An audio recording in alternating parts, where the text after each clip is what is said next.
morning, everyone. First off, I want to say thank you to the Governor and First Lady again for their response.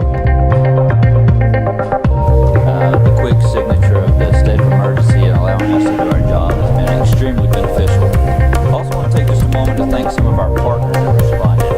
DNR, Department of Public Safety, Forestry, and certainly the Ag Commissioner, Tyler Harper, who has been out there on the ground with us every day. I just want to provide some updates for you today as to what we've got going on. We do have one reported fatality in Lowndes County from a tree falling on a vehicle.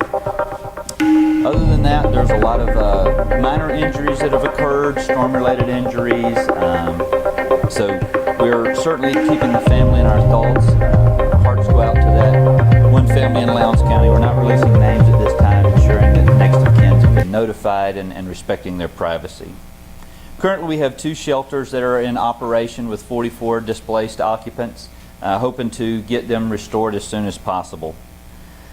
As of last night, at the height of the storm, we had 277,000 customers without power. I'd like to say a huge thank you to our EMC and Georgia Power partners who've gotten out there today, overnight, and have really gotten after it. As of this morning, we were down to 77,000 Georgia Power customers and 30,000 in our EMC. So we've taken that number from 277 down to roughly 107,000 customers in one night, which is just an extremely incredible feat, considering the roads that were still blocked, the debris, and the expanse of rural Georgia, which makes it difficult to get to those meters sometime. We're certainly proud of our partners with Georgia Rural Water Authority. They're currently responding to outages in Cook County, Berrien, Lanier, and Clinch counties with emergency generator service to make sure we get water restored as quickly as possible. As of this morning, we did not have any boil water advisories in place, which means we've been able to maintain pressures in the systems. We just needed to get more energy in there to get proper flow back.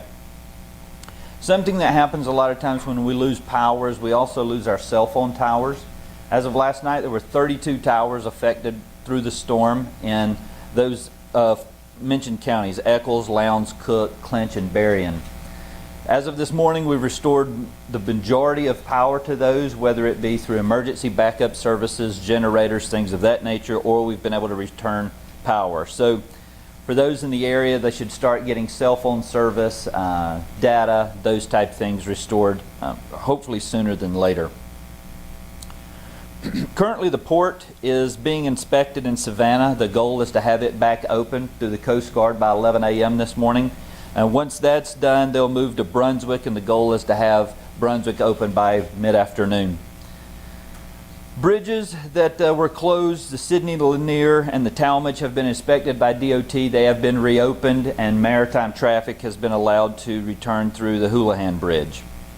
We currently have 9 state routes still closed, but that is significantly down since last night. Crews have been out working, ensuring the right-of-ways were cleared and making those roads at least passable. Doesn't mean they've fully returned to full operation, but they are passable at the time. And finally, just want to hit on some of the agricultural impacts. We've seen and gotten reports of significant crop loss. Certainly, Commissioner Harper and his team are down there right now doing ground assessments, getting us ground truth on what that looks like, and we'll go from there.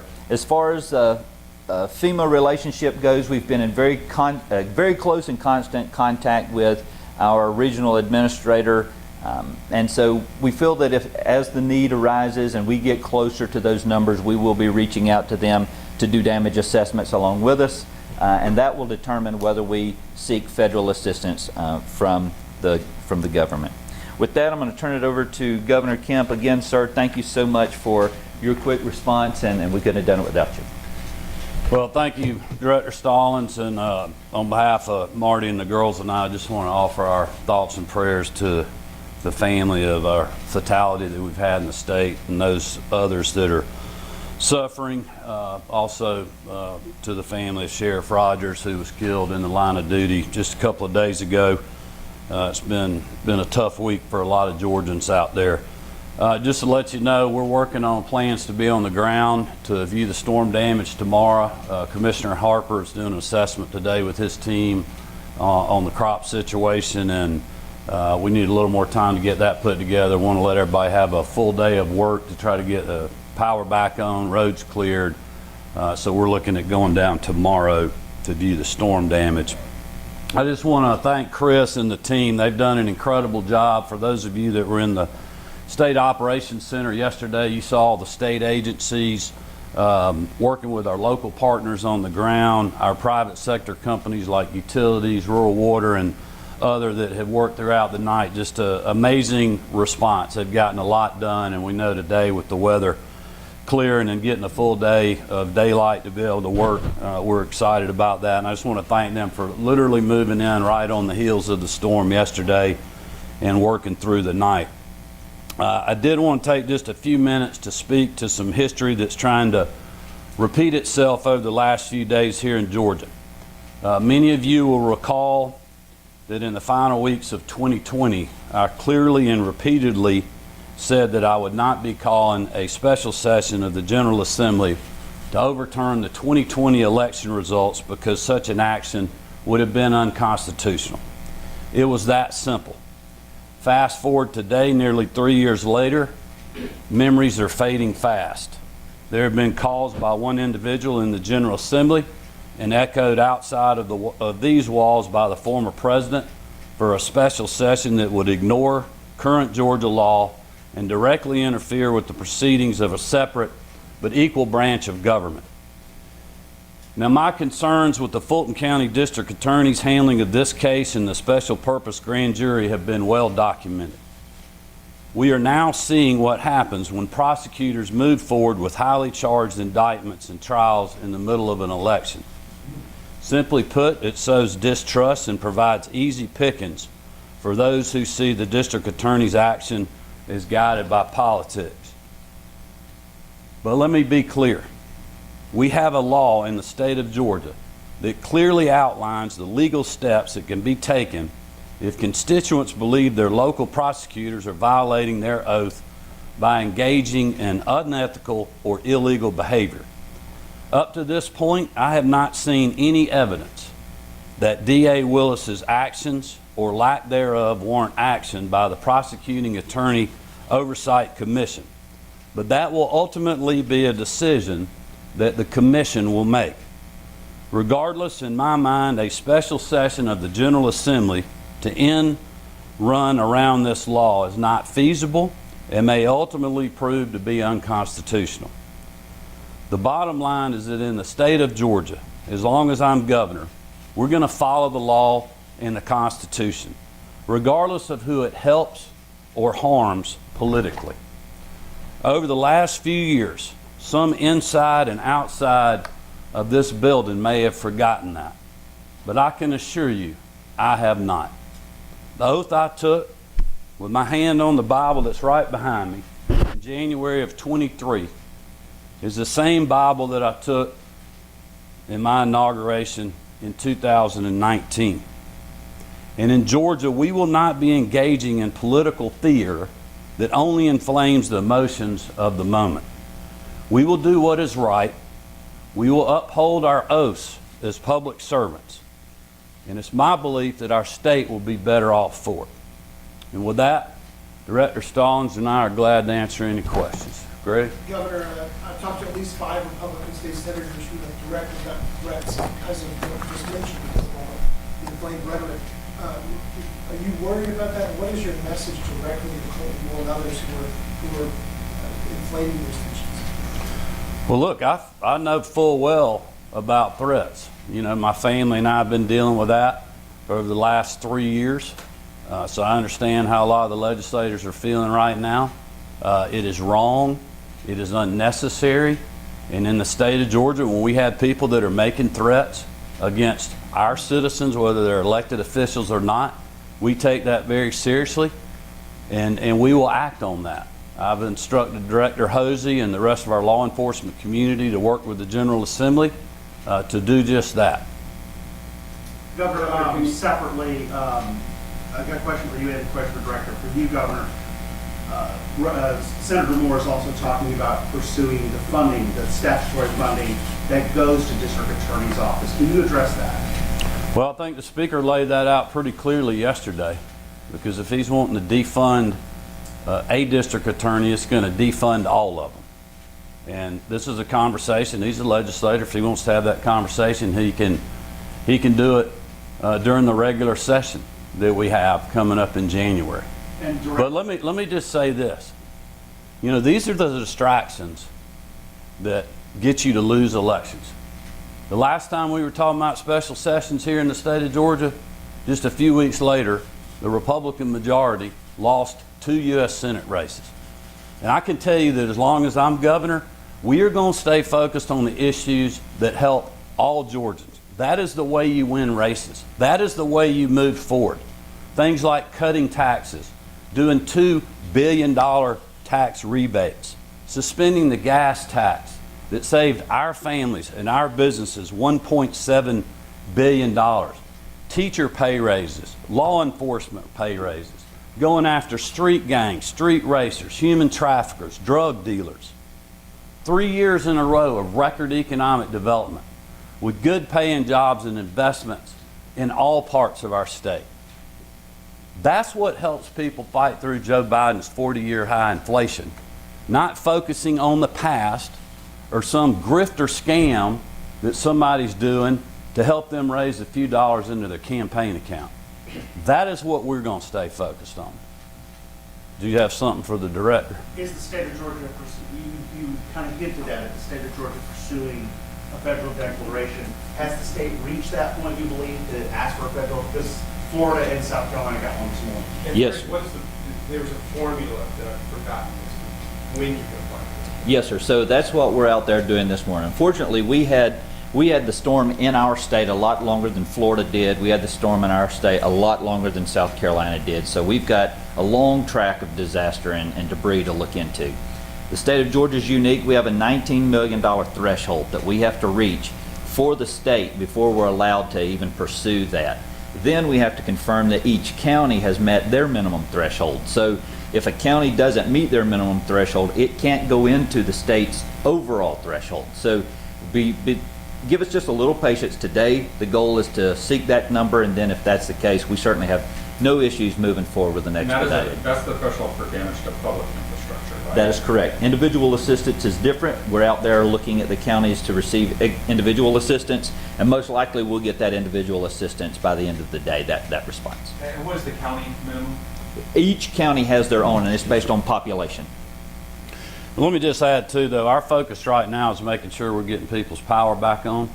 We're making sure that people that may have big trees in their living room have shelter or other places to stay that we've got. We mentioned last night, you know, getting cell phone and inoperability back up where we're, you know, people and the responding agencies can coordinate.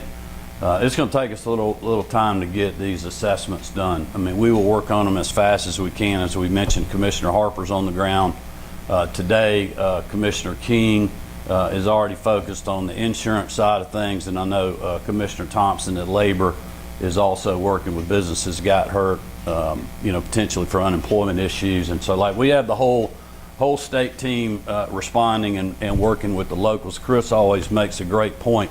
Remember, a lot of these locals, they're out there working, helping restore and you know, do storm damage assessments for their local communities, and their own homes may be damaged right now. So we're working as fast as we can, and we'll do the assessments and keep you posted on that. Now, Governor, what's your message to those folks who are waiting for their cell service to come back that are dealing with damage removal? Well, my message would be that, look, we are on the ground. We were on the ground as soon as the storm passed yesterday afternoon. I think you might want to give a little more detailed update on cell phones, because I think we've gotten a lot of the towers back up, right? Yes, sir. So originally, as I mentioned earlier, there were 32 towers. That number has drastically reduced down. Don't have a tower number, but there's nowhere now that we don't have overlapping service. So it might not be the primary tower that is down, but there is a connecting tower that's overlapping. So it might be sporadic, you might get dropped, but you will start getting service, so you can start reaching out those. And that's key, because a lot of times we live in a world now where most folks don't have home phone numbers anymore. And so cell service is extremely important. So we did start seeing an uptick in some of our 911 calls and things like that as soon as, but that's a good thing, because that lets us know that we're starting to get the power and the cell phone service recovered.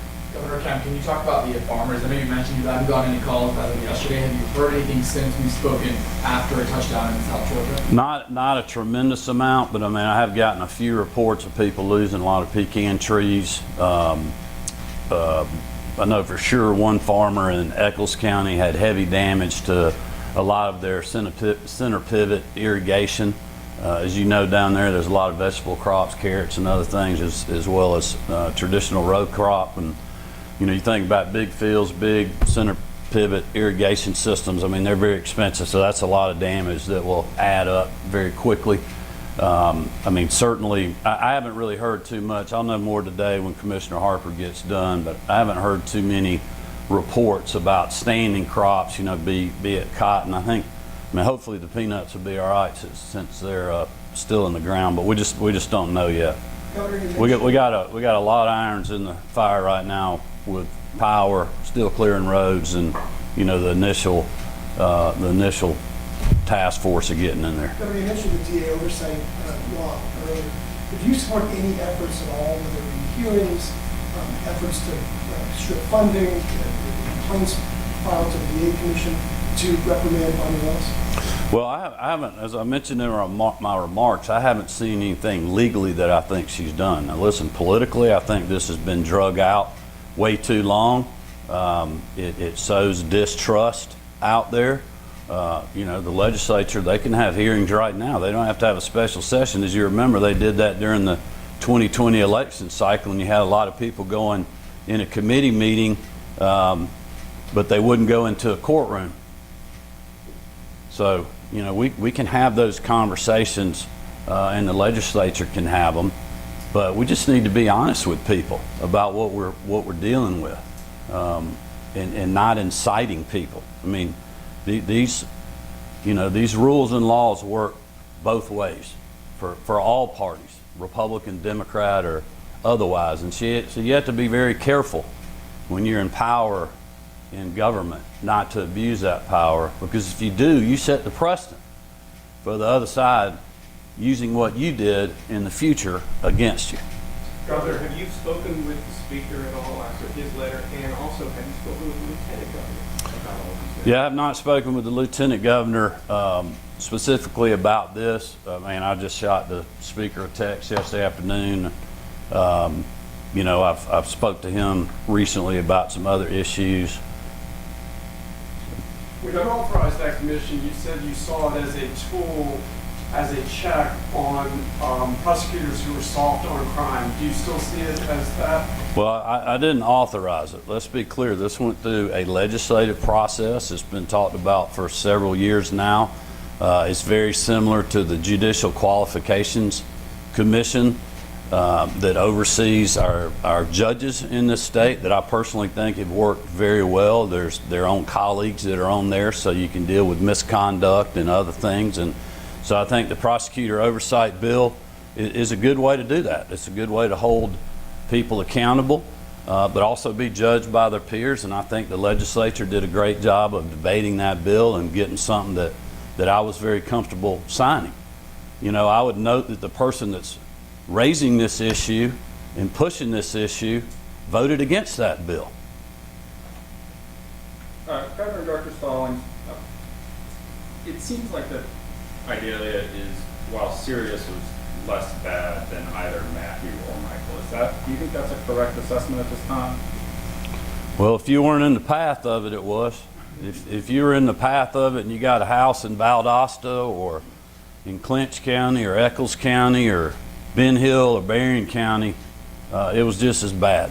I mean, I've had multiple people texting me in Valdosta saying that city will not be the same after the cleanup's done, and that it was as bad as anything they've ever seen. So we're fortunate, as I said yesterday, that this storm was a narrow one, and it was fast moving, and it didn't set on us. But if you were in the path, it was devastating, and we are responding that way. I'm sorry, that was last, but thank you, everybody.